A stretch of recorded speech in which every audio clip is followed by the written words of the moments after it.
자동차 왕 헨리 포드에 관한 이야기입니다. 헨리 포드는 가난한 농촌에서 태어나서 초등학교 밖에 나오지 못했지만은 세계적인 자동차 왕이 되었습니다.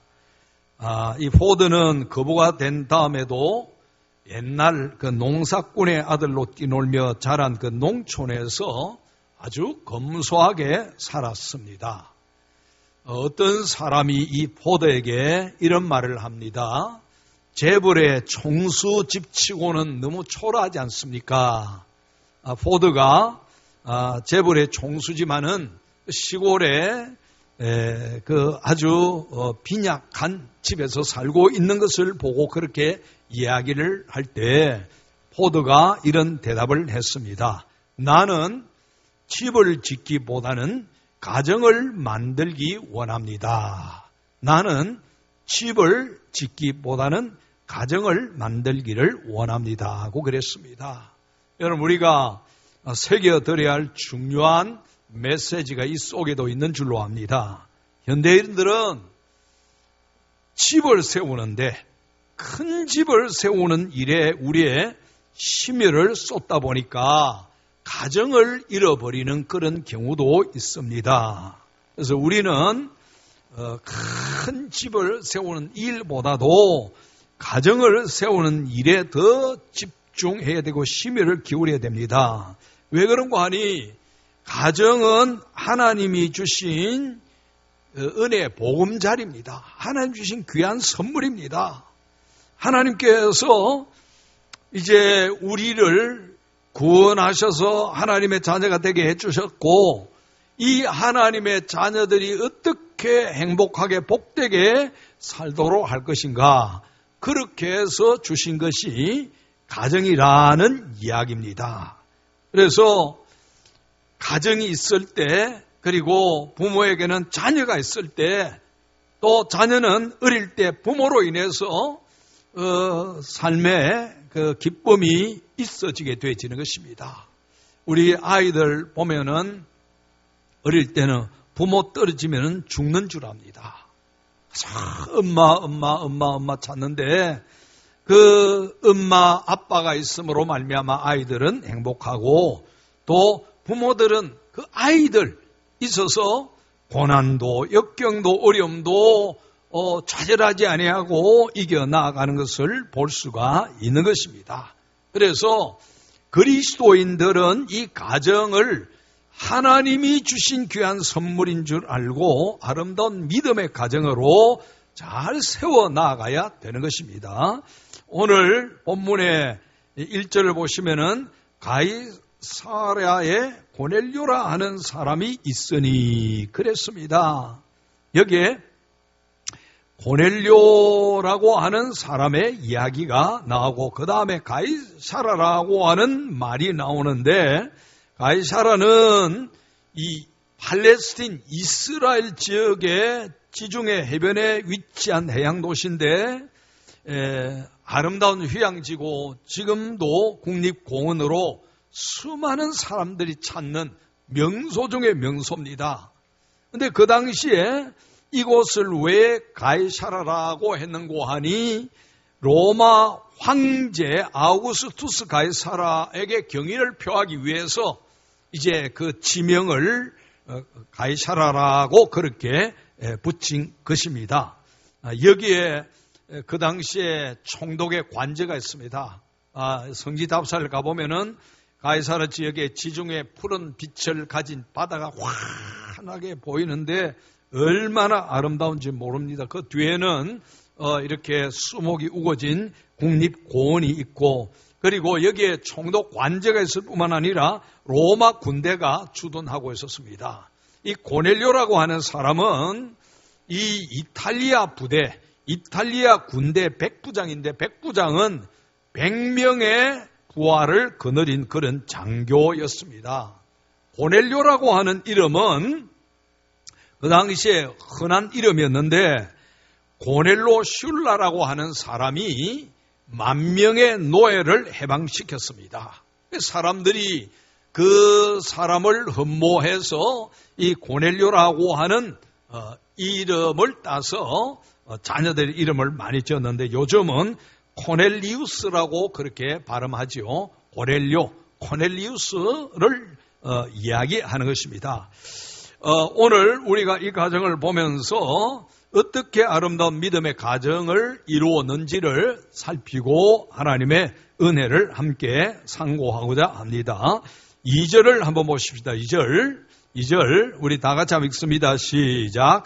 그가 경건하여 온 집안과 더불어 하나님을 경외하며 백성을 많이 구제하고 하나님께 항상 기도하더니, 거기에 보니까 그가 경건하여 온 집안과 더불어 하나님을 경외하며 그랬습니다.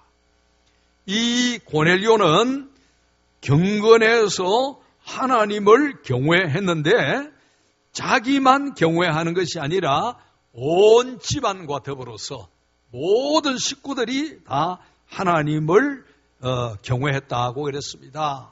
여러분, 경외가 무엇입니까? 두려워한다라고 하는 그런 의미인데 세상 사람들이 두려워하는 것하고 우리 그리스도인들이 경외하는 것하고는 차이가 많이 있습니다. 여러분, 세상 사람들도 막연하지만은 두려움 속에 삽니다. 두려움, 큰 두려움이 있죠. 막연하지만은 하나님에 대한 존재를 인정합니다. 우리 신자라 할지라도 결정적인 순간에는 하나님이 계심을 인정하게 되어지는 것이고, 그리고 죽음에 대한 공포를 다 가지고 살아갑니다. 하나님의 백성들은 이런 공포심을 이야기하는 것이 아닙니다. 하나님은 우주와 만물의 창조주시요, 인간의 생사화복을 주장하시는 분이시요, 이 모든 것을 그 뜻대로 운행하시는 전능하신 하나님이신 줄 알고 믿기 때문에 그 하나님 앞에 두려움으로 선다라고 하는 그런 이야기입니다. 존경하는 마음으로 그 하나님 앞에 두려움으로 서는데, 여러분, 이 두려움이라고 하는 것과 세상의 사람들이 가지고 있는 죽음의 공포라든지 이런 것하고는 차이가 난다 그랬죠. 예수 믿는 사람들은 하나님을 경외하지만은 그 마음에 큰 확신이 있습니다. 평안이 있습니다. 안식이 있습니다. 왜 그렇습니까? 내가 하나님의 자녀임을 알기 때문에 그렇습니다. 여러분, 우리 인생이 왜 공포감을 가지고 왜 인간이 그렇게 불행하게 사는 줄 아시지요? 하나님이 나의 아버지라고 하는 그런 믿음의 고백이, 그런 믿음이었기 때문에 그렇습니다. 예수 믿는 사람은 죄 문제, 우리가 다 죄 안 짓습니까? 다 죄 짓습니다. 그런데 내가 그 죄 문제를 어떻게 해결합니까? 죽어도 할 수가 없습니다. 네, 예수 믿는 사람은 하나님이 우리를 불쌍히 여기시고 사랑하셔서 독생자 예수 그리스도를 우리에게 보내주셨고, 그 예수님이 우리 죄를 다 짊어지시고 십자가에서 죽으시고 부활하심으로 말미암아 우리의 죄 문제가 다 해결되어진 것입니다. 죄 문제 해결하지 아니하고는 늘 공포가 있습니다. 성경에는 평안, 안식, 감사 이런 말씀이 굉장히 많이 있죠. 왜 그렇습니까? 좋으신 하나님이 우리의 죄를 다 용서해 주시고 우리를 당신의 자녀 삼아 주시고 이 세상 사는 동안에도 함께 해 주실 뿐만 아니라 세상 떠나가는 날 어디 갑니까? 천국 갑니다. 우리가 그 찬양을 부를 수 있기 때문에 하나님을 두려워하지만은 마음의 평안과 감사와 확신과 은혜가 넘치는 것입니다. 여러분, 그 하나님을 이렇게 두려워하기 때문에 말씀 앞에 순종하고 경건하게 살고 하나님 경외하는 이런 삶을 산다라고 하는 그런 이야기입니다. 2년 전에 인공지능 컴퓨터인 알파고와 바둑 천재 이세돌 구단과 바둑 대국 사람들을 섬뜩하게 했던 그런 사건이 있었죠. 이 인공지능은 지금 굉장한 단계까지 발전했습니다. 데이터를 스스로 분석할 뿐만 아니라 학습하고 그 실력을 날마다 향상시키는 겁니다. 인간이 이제는 따라잡을 수 없을 만큼 그렇게 발전이 되어졌는데 올 상반기 채용 시장에서는 사람 대신에 이 AI, 인공지능이 서류를 검토하고 면접을 보는 그런 일들이 늘어나게 됐다고 엊그제 신문 보도에 났죠. 지원자가 서류를 제출하면은 AI가 그 모든 서류, 자기 소개서까지 다 검토합니다. 분석합니다. 평가합니다.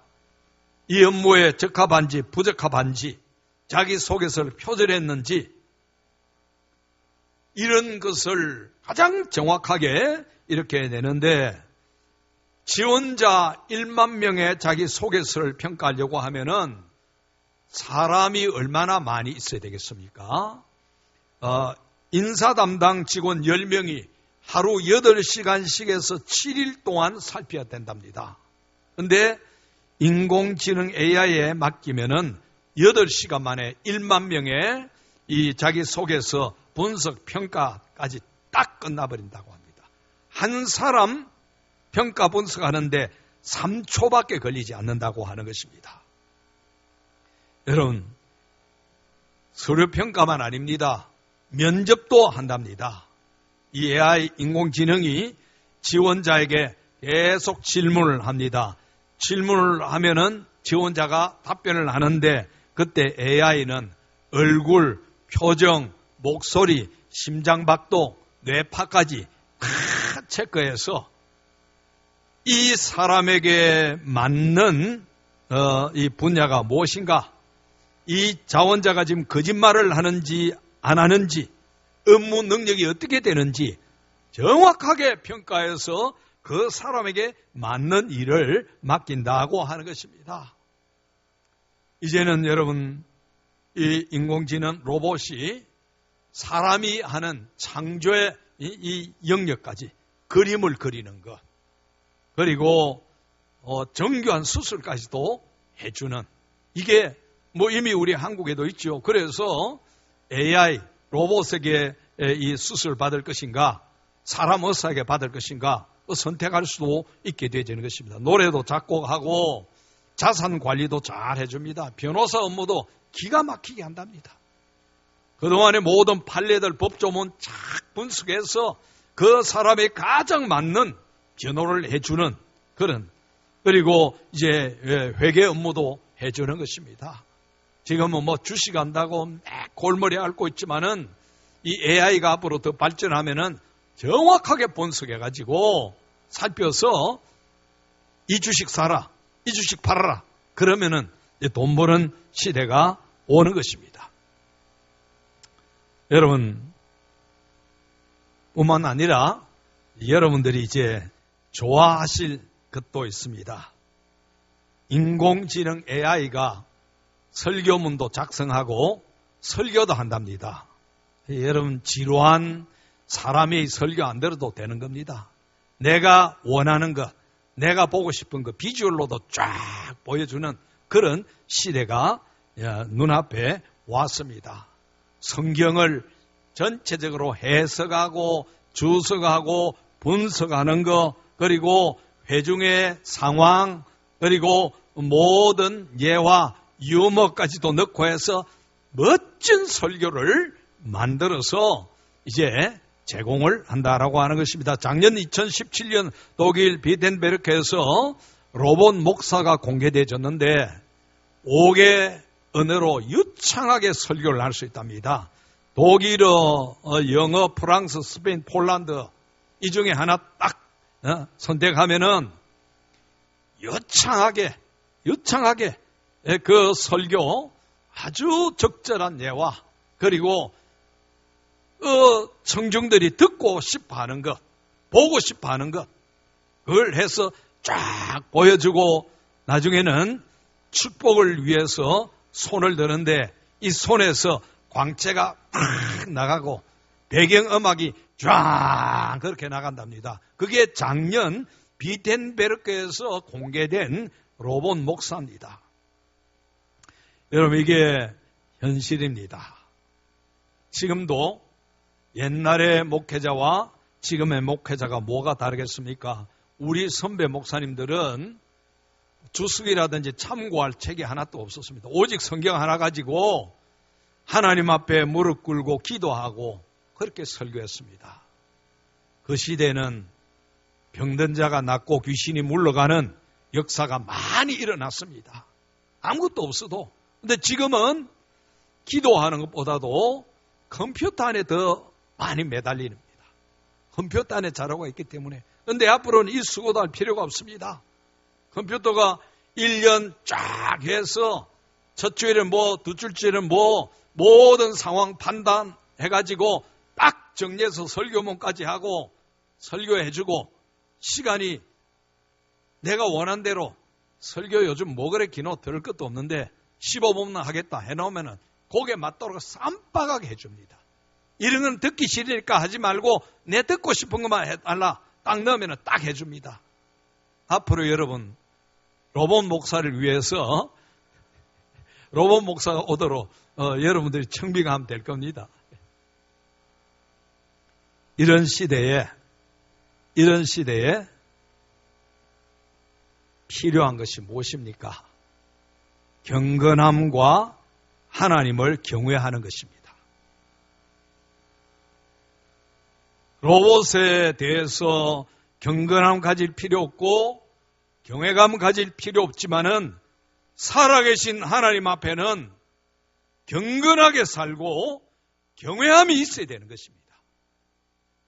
여러분, 앞으로 그런 시대가 온다고 좋아할 것이 아닙니다. 갈수록 우리의 신앙 현실이 얼마나 피폐해 가고 있습니까? 모든 거 편해지고 이런 가운데서 우리는 더 편한 걸 원할 것입니다. 사람은 내가 듣고 싶은 거 듣고 내가 보고 싶은 거 보고 내가 믿고 싶은 대로 믿는 것입니다. 지금처럼 내 귀에 거슬리고 내가 듣기 싫어하는 그런 것 안 들어도 되는 때가 올 것이라는 이야기입니다. 그러나 그때가 되면은 우리는 영적으로 더 어려워지는 세대가 옵니다.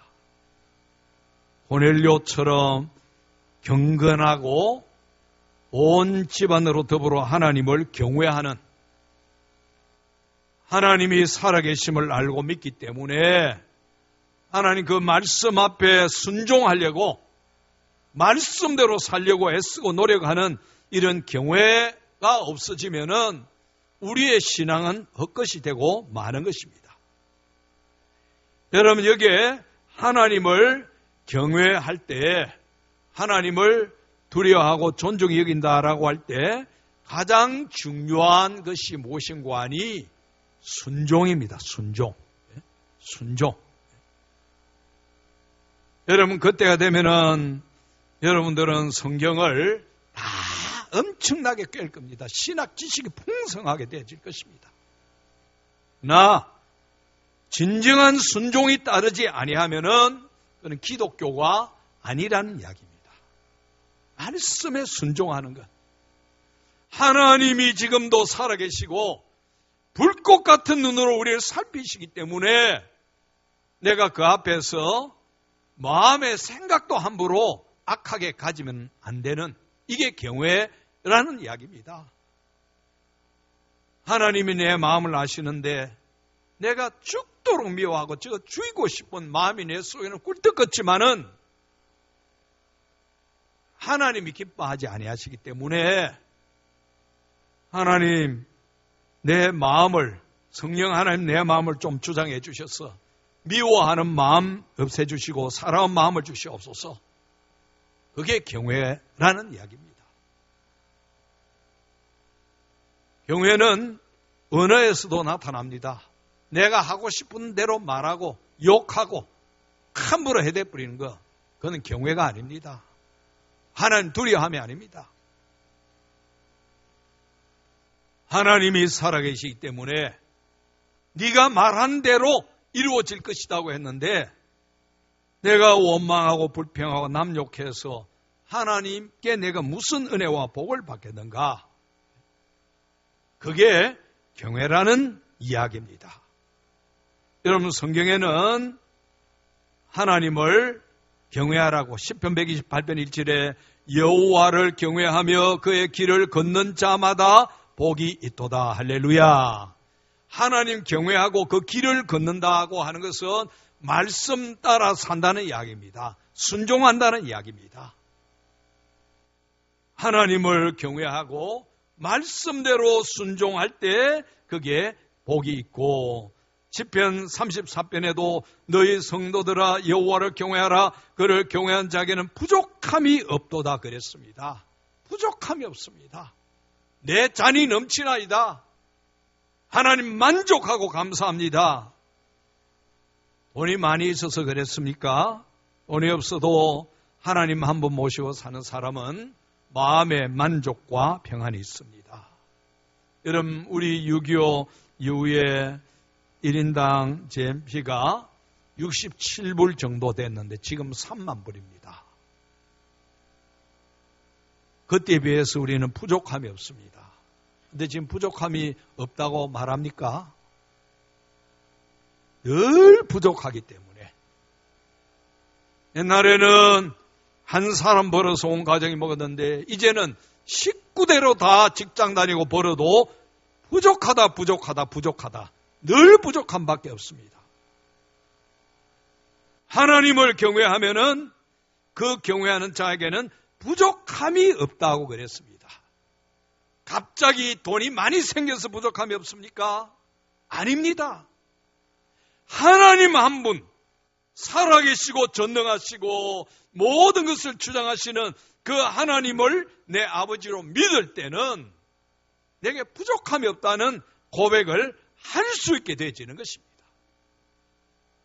그리고 나의 모든 것을 맡길 수가 있습니다.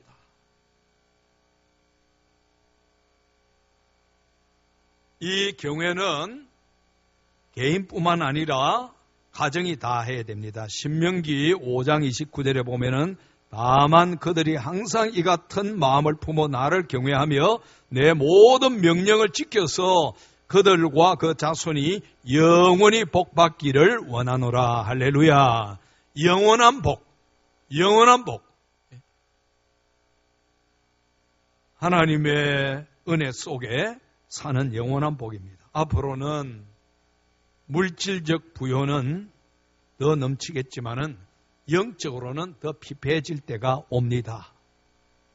3만 불 근처 왔는데 3만 불 넘어서고 3만 5천, 4만, 유럽처럼 이제 그렇게 나아가면은, 그러면은 우리가 나는 부족함이 없다 고백할 수 있겠는가? 그때도 우리는 여전히 부족하기 때문에 더 뛰어야 되는 것입니다.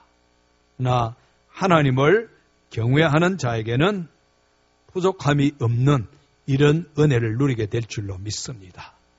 아름다운 믿음의 가정은 경건하고 하나님을 경외함으로 이루어지는 것입니다. 두 번째는 2절에 있는 대로 그가 경건하여 온 지방과 더불어 하나님을 경외하며 백성을 많이 구제하고 그랬지요. 선한 일에 부요한 가정이 되어야 됩니다. 선한 일에, 디모데전서 6장 18절 이하에 보면은 선을 행하고 선한 사업을 많이 하고 나누어 주기를 좋아하며 너그러운 자가 되라. 이것이 장래 자기를 위하여 좋은 터를 쌓아 참된 생명을 취하는 것이니라. 장래 좋은 터를 쌓는 것이 이 선한 일을 행하는 것이라고 그랬습니다. 이런 이 선행은 세상의 선행과 다릅니다. 하나님을 경외하는 것이 기초가 되어져서 하는 경외함인 것입니다. 이 경외함은 하나님 앞에 자기를 위해서, 장래 자기를 위하여 좋은 틀을 쌓아 참된 생명을 취하는 이런 역사가 된다고 그랬습니다. 여러분, 지금은 우리가 너무나 자기 중심입니다. 성경의 말씀대로 선한 일에 부요할 때 진정한 행복이 오는데 지금은 정반대로 살기 때문에 계속 불행해집니다. 계속 불행해집니다. 캘리포니아 대학교 리버사이드 캠퍼스에서 한 실험인데 실험자, 대상자를 3개 그룹으로 나눠서 6주간 관찰을 했습니다.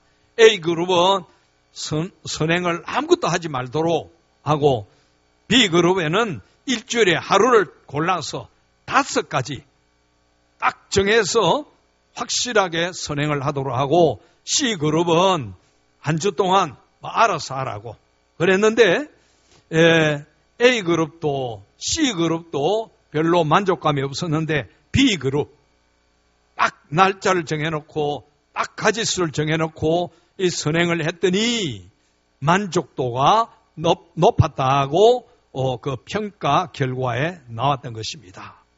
그래서 이 연구 결과가 보여주는 것은 선행과 행복 간에 안정적인 함수 관계가 있다고 그렇게 결론을 내렸습니다. 여러분, 성경의 말씀대로 우리가 선한 일을 하고 예수의 이름으로 선한 일을 할 때 여기에 내 자신이 행복해지는 겁니다. 예수 안 믿어도 지금 기부하려고 기부활동에서 자기 만족을 느끼는데 자기 만족으로 끝나면 안 됩니다. 우리는 하나님을 경외하기 때문에 선한 일을 해야 되는 것입니다. 다른 사람을 돌아보아야 되는 것입니다.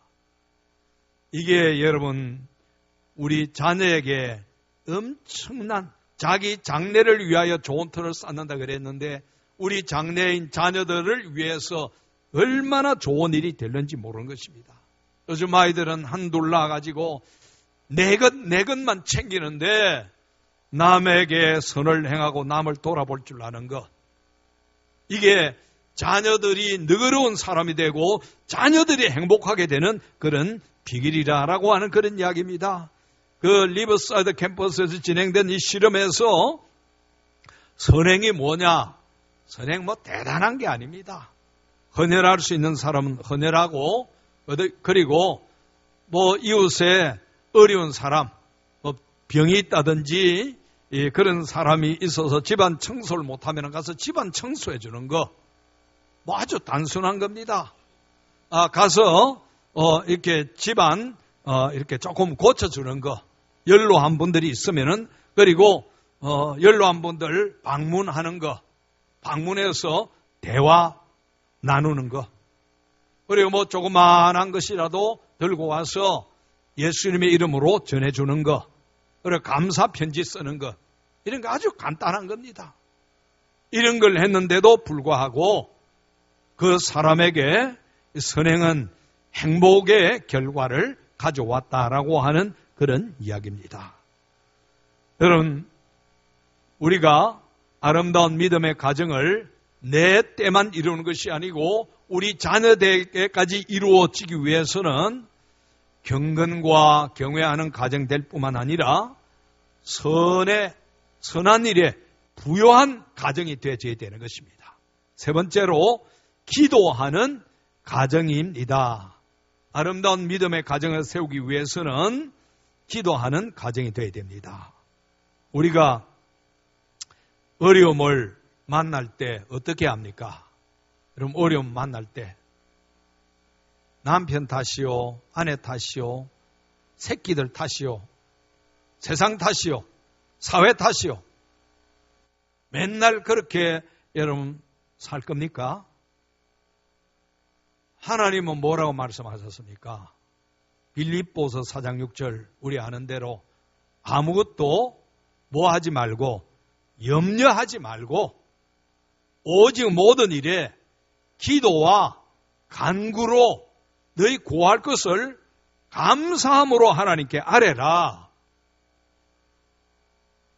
이게 여러분 고넬료처럼 기도하는 사람, 기도하는 가정의 모습입니다.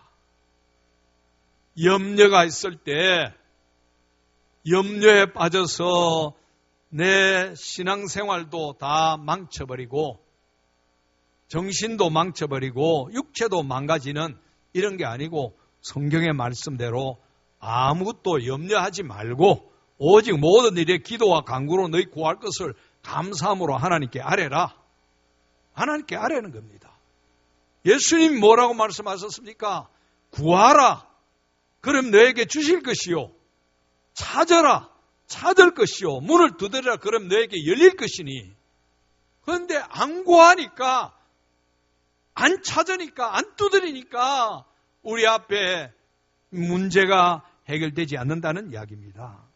어느 가정주부의 간증인데 결혼 전에 두 사람이 이제 아주 신앙생활 열심히 했는데 결혼 이후에 남편 회사 일로 바쁘고 그 가운데서 남편 주식하다가 실패하고 또 법정 싸움에서 패소하는 바람에 가정 엉망되고 그런 사이에 아들 둘을 낳았는데 아이들이 크니까 얼마나 말 안 듣는지 눈 뜨면 잔소리부터 시작해가지고 아이들 싸우고 남편하고 이렇게 싸운다고 가정은 암흑 같고 우울증에 걸릴 정도가 됐다고 합니다. 그런데 하나님께서 사랑하는 딸이기 때문에 깨닫게 해주셨습니다. 사랑하는 딸아, 남편 문제도 아니고 아이 문제도 아니고 너 문제다. 너 왜 아무것도 염려하지 말고 기도하라고 그랬는데 기도는 안 하고 왜 이렇게 불평하고 원망하고 남편 탓, 아이 탓, 세상 탓만 하고 앉아있느냐? 내가 뭐라고 했느냐? 구하라, 줄 것이고 찾으라, 찾게 될 것이 두드리면 내가 열어준다고 했는데 너 한 번이라도 와서 구해봤느냐? 두드려봤느냐? 그래서 이 사람이 깨닫고 가족들보다 1시간 먼저 일어나서 찬송하고 성경 읽고 묵상하고 기도를 했답니다. 그랬더니 남편도 회복되고 아이들도 얼마나 말 잘 듣는 그런 믿음의 자녀가 됐다고 하는 것입니다. 여러분 남편도 매 마찬가지입니다. 가정에 문제가 있고 사업에 문제가 있고 할 때 아내 탓 아닙니다.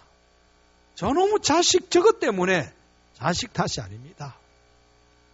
자식이 사고치고 했을 때 하나님이 저보고 깨어서 기도하라는구나. 내 정신 차리라 하는구나. 그때까지는 가정이 그러니까 교회 앉아있는데 말씀이 안 들어옵니다. 더 심령이 황폐해집니다. 그런데 기도하고 문제가 해결되니까 하나님의 말씀이 귀에 쏙쏙 들어오더라는 겁니다. 기도하는 가정에 하나님이 은혜 베풀어 주셔서 아름다운 믿음의 가정으로 세워지는 이런 역사가 있게 되어지는 것입니다. 마지막으로 신명기 10장 12절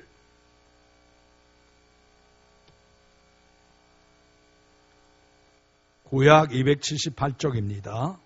구약 278쪽 표를 잘 해놓으시고 잘 읽으시고 암송하시길 바랍니다. 10장 12절 이스라엘아 내 하나님 여호와께서 내게 요구하시는 것이 무엇이냐? 곧 내 하나님 여호와를 경외하여 그 모든 도를 행하고 그를 사랑하며 마음을 다하고 뜻을 다하여 내 하나님 여호와를 섬기고 내가 오늘 내 행복을 위하여 내게 명하는 여호와의 명령과 규례를 지킬 것이 아니냐. 하나님이 요구하시는 것이 무엇입니까?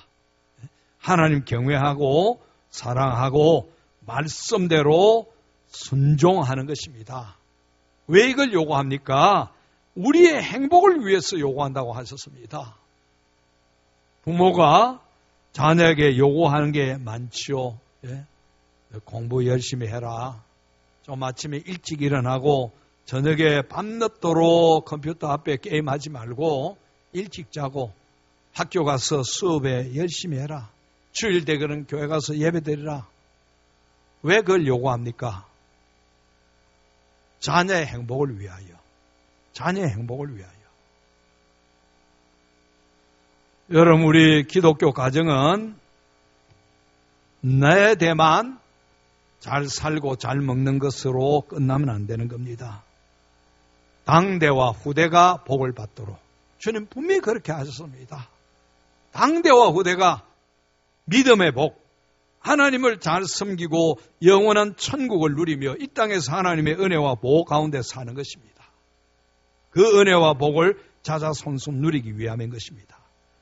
하나님을 경외하는 가정이 되기 위한 5가지 지침이라고 하는 글이 있어서 여러분들에게 소개합니다. 이 5가지를 정해놓고 꼭 지켜보시길 바랍니다.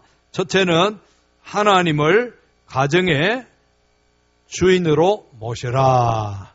하나님을 가정의 주인으로 모셔라. 우리 집의 주인은 하나님이십니다. 그 첫 자리에 모시는 겁니다. 첫 자리에. 두 번째는 결정을 할 때 첫째 하나님을 생각하라. 결정을 할 때 먼저 하나님은 어떻게 원하시는가? 그걸 하라는 이야기입니다. 세 번째, 매일의 첫 시간을 드려라. 첫 시간. 5분이든지 10분이든지 말씀을 한 절 읽든지 한 장을 읽든지 10장을 읽든지 하나님 말씀을 받고 그리고 기도하는 시간. 첫 시간. 그리고 네 번째, 매주의 첫날을 하나님께 드리라. 매주의 첫날, 주일입니다. 주의 날, 하나님의 날로 고백을 드리는 것이 하나님을 경외하는 표시입니다. 다섯 번째, 수입의 첫 부분을 드려라. 수입의 첫 부분은 11조를 의미하는 것입니다. 하나님이 왜 이런 것을 요구하실까요? 우리의 행복을 위해서라고 그랬습니다. 아름다운 믿음의 가정 되기를 주의 이름으로 축원합니다. 기도하십시다. 아버지 하나님 감사합니다. 오늘 또 말씀을 통하여 깨닫게 해주셨으니 감사합니다. 말씀대로 우리가 순종하기 힘이 되오니 성령 하나님이 우리를 온전히 주장하시고 붙들어 주옵소서. 예수님 이름으로 기도하옵나이다. 아멘.